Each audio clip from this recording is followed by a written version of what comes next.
For the repair of Omron power supply unit, the following procedures were necessary: replacement of various electronic components and general cleanup of the unit.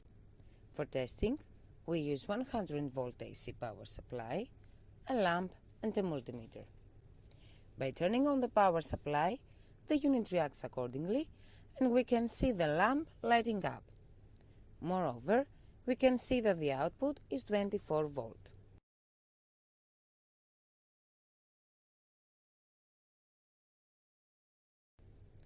No further testing is possible due to lack of additional units. It is now clear that the Omron power supply unit is working successfully and it is ready to be delivered to the customer.